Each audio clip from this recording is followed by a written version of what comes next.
ইসলাম নারীকে কি অধিকার দিয়েছে, কি সম্মান দিয়েছে, কতটুকু স্ট্যাটাস দিয়েছে ইসলাম, আজকে আমরা in details as much as we can, যতটুকু আমরা পারি আমরা ট্রাই করব পুরো বিষয়টাকে হাইলাইট করার জন্য। রাজি আছেন তো ইনশাআল্লাহ?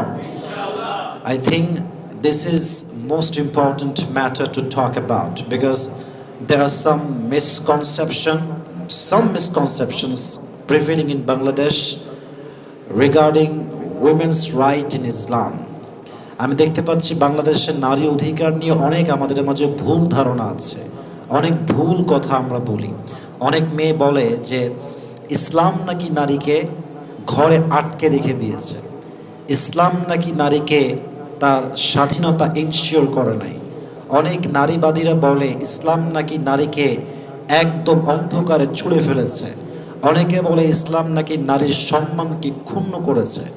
But the true fact is, but the reality is, at a time when women were most neglected and oppressed, at that time Islam gave proper right and dignity to women. যেই সময়ে নারীদেরকে ভোগের পণ্য মনে করা হতো, সবচাইতে অবহেলা করা হতো, সবচাইতে অসম্মান করা হতো। একজন নারী জন্মগ্রহণ করলে যেই জাহিলি যুগে তাকে মাটির নিচে পুঁতে ফেলা হতো, ঠিক সেই সময় ইসলাম নারীকে সবচাইতে বড় মর্যাদার জায়গায় বসিয়েছে। সুবহানাল্লাহ পড়ুন সুবহানাল্লাহ।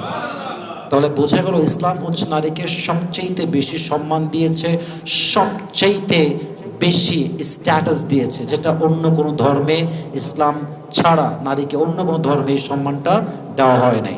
তো আজকে আমরা ট্রাই করব কি সম্মান ইসলাম দিয়েছে, কি রাইটস ইসলাম দিয়েছে, কি অধিকার দিয়েছে এবং আমরা কি করছি, এবং নারীর অধিকার আমরা কোথায় ঘাটতি রাখছি, কোথায় আমরা অধিকারটা পরিপূর্ণ করছি না, এটা আমরা আজকে ইন ডিটেইলস জানার ট্রাই করবো। সকলে মন খুলে বলেন ইনশাআল্লাহ। নারীদেরকে বলা হয়েছে হুন্না লিবাসুল লাকুম ওয়া আনতুম লিবাসুল লাহুন। আল্লাহ তাআলা বলছেন তারা হচ্ছে তোমাদের জন্য পোশাক স্বরূপ। That means your wife is dress for you, they are like a dress. আপনার স্ত্রী হচ্ছে আপনার পোশাকের মতো। আচ্ছা বলেন তো, পোশাকের গুরুত্ব আমাদের জীবনে অনেক বেশি আছে না নাই? আচ্ছা একটা জিনিস খেয়াল করেন যে আল্লাহ তাআলা নারীদেরকে পোশাকের সঙ্গে কেন কম্পেয়ার করলেন, কেন তাসবিহ দিলেন, কেন তুলনা করলেন? কখনো ভেবেছেন যে নারীরা পোশাক কেন পুরুষের জন্য?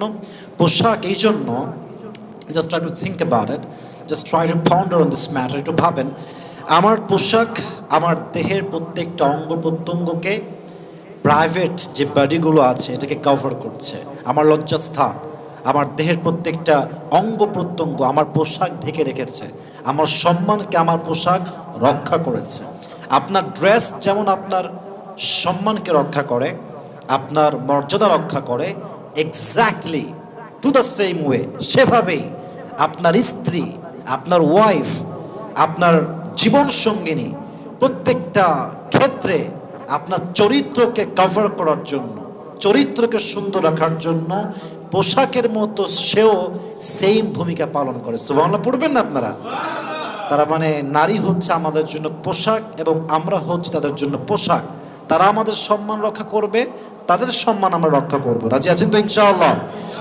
তবে হ্যাঁ, নারীকে আল্লাহ তাআলা পুরুষের জন্য চরিত্রের চরিত্র রক্ষা করার বড় একটা মাধ্যম বানিয়েছেন, এটা সত্য। But many people ask me যে আমার তো দেখেছি আমার জীবনে অনেক পুরুষকে বউ আছে 3-4টা প্রেম করছে, বউ আছে বাট চরিত্র নষ্ট, বউ আছে স্টিল মেসেঞ্জার অন্য মেয়ের সাথে কথা বলে, বউ আছে কিন্তু এখনো রাস্তাঘাটে মেয়ে থেকে বাজে চোখে তাকায় বেড়ায়।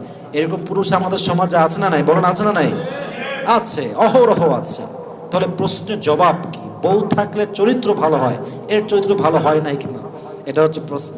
এটা আমি আগেও বলেছিলাম একবার যে বাসার ভেতরে বউ থাকলেই পুরুষের চরিত্র হেফাজত হয় না। কতক্ষণ পর্যন্ত?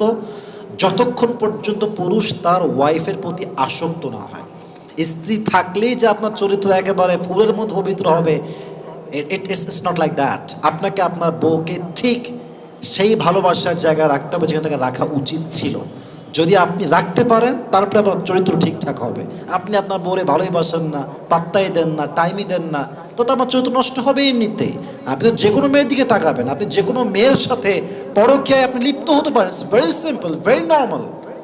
যদি আপনার বউকে মন থেকে ভালোবাসতে পারেন যে আমি আমার বউকে ভালোবাসি এবং আমি জাস্ট তার প্রতি আসক্ত, পৃথিবীতে কোটি নারী থাকতে পারে বাট আমি তাদের একমাত্র ভালোবাসি, আর কারণ আমার ভালোই লাগে না, যদি আপনি এই চিন্তাকে মন মাইন্ডে রাখতে পারেন, আপনি দেখবেন আপনার চরিত্র সত্যি ফুলের মতো পবিত্র হয়ে যাবে। সুবহানাল্লাহ পড়েন সবাই আপনারা।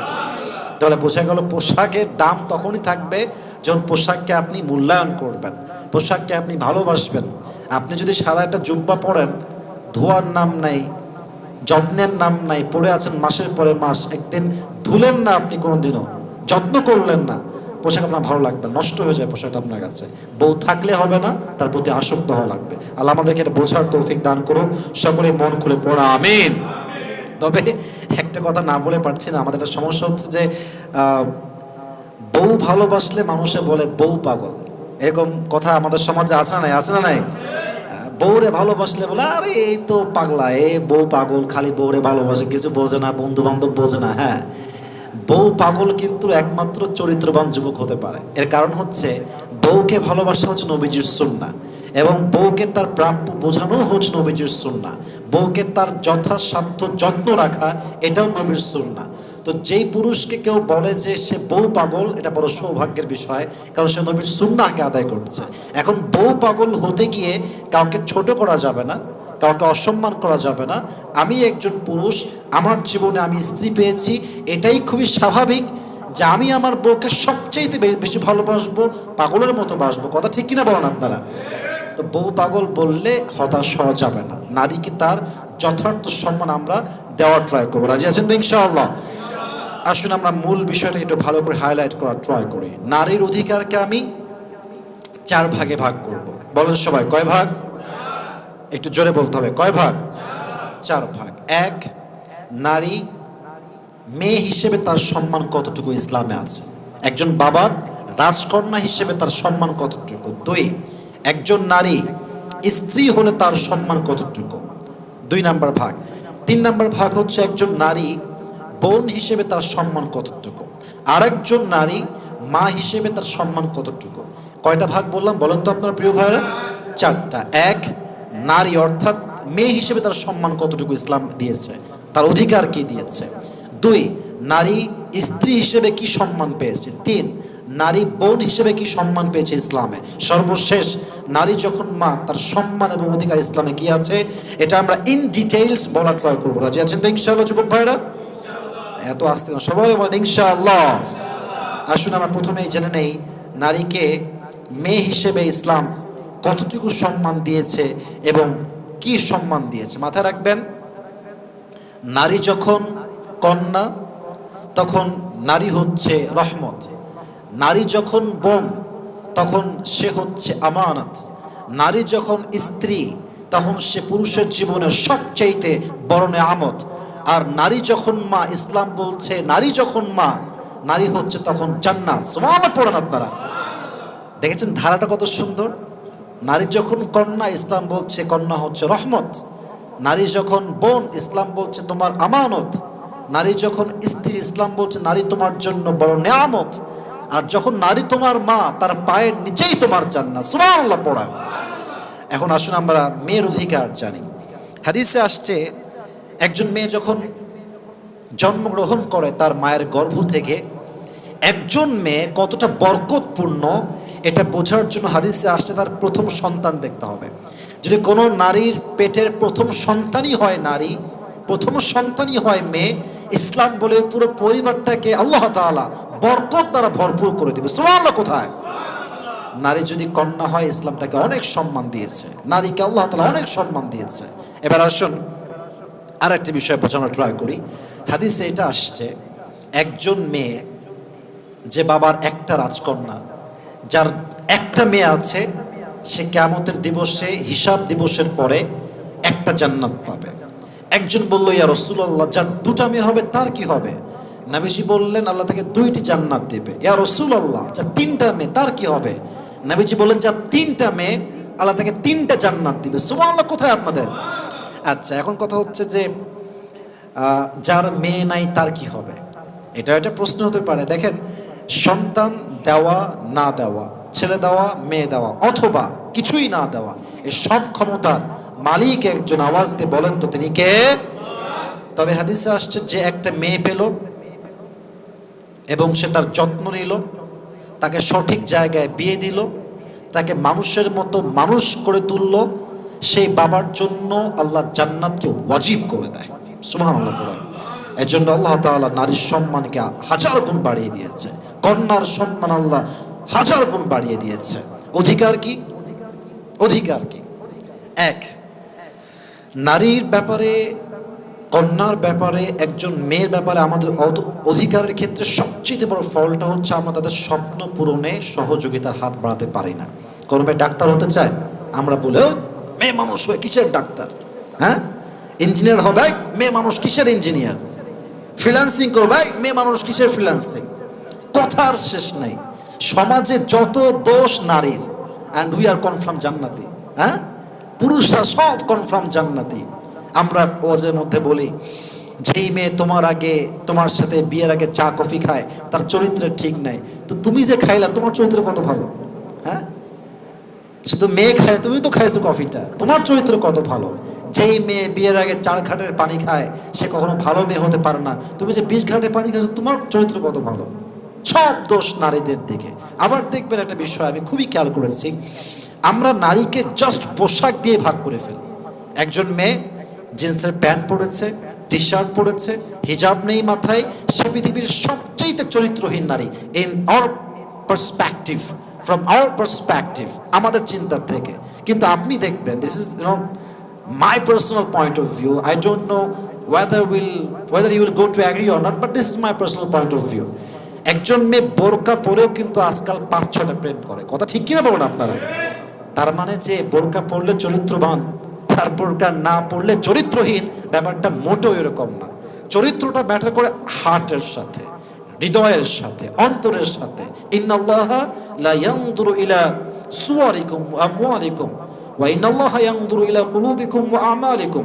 আল্লাহ সুবহানাহু ওয়া তাআলা does not look at your body, does not look at your appearance, your face.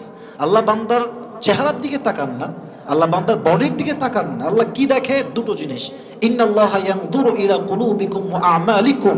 আল্লাহ বান্দার হৃদয় দেখে, আল্লাহ বান্দার আমল দেখে। যার হৃদয় সুন্দর, আমল ভালো, আল্লাহ তার জন্যই জান্নাতের ফয়সালা করে দেয়। সুবহানাল্লাহ পড়বেন না আপনারা? অতএব নারীদেরকে দোষ দেওয়ার স্বভাবটা যেন আমরা বাদ দিয়ে দেই। তারাও দোষী হলে আমরাও দোষী। তারা যদি 2 ঘাটের পানি খায়, আমরাও কিন্তু কয়েক ঘাটের পানি খাই। অতএব একতরফা দোষ দেওয়া যাবে না। So the matter I was talking about is, একজন নারীকে তার স্বপ্ন পূরণের সবচেয়ে বেশি আপনার সহযোগিতার হাত বাড়াতে হবে। আপনার বোন কলেজে পড়তে চায়, পর্দা মেনটেন করে, হিজাব মেনটেন করে ভালো কিছু করতে চায়, please as a brother from your best level of capacity you have to help your sister. যতটুকু পারা যায় সহযোগিতার হাত বাড়ায় দেন। রাজি আছেন তো ইনশাআল্লাহ? নারীকে স্বপ্ন পূরণের অধিকার দেন, তার জন্য প্রতিবন্ধকতা হয়ে কাজ করবেন না। নারী ডাক্তার হইলে লাভ আপনার, লাভ আমার। কারণ আমার সন্তান একদিন হবে, আমার বউ তো একদিন প্রেগনেন্ট হবে, গর্ভধারিণী মা হতে যাবে সে। যখন তাকে আমি মেডিকেলে নিয়ে যাবো, তখন যদি আমাকে বলো যে পুরুষ ডাক্তার আপনার ওয়াইফকে দেখবে, আমি তো সহ্য করতে পারবো না। এটা আমার ওয়াইফকে একমাত্র নারী দেখতে পারবে, পুরুষ কেন দেখবে? এটা তো নারী ডাক্তার সমাজের সবচেয়ে বড় লাভ হবে যুবক ভাইরা। কথা ঠিক কিনা বলুন আপনারা? আল্লাহ প্রত্যেকটা মানুষকে কথাটা বোঝার তৌফিক দান করুন। সকলে পড়া আমিন।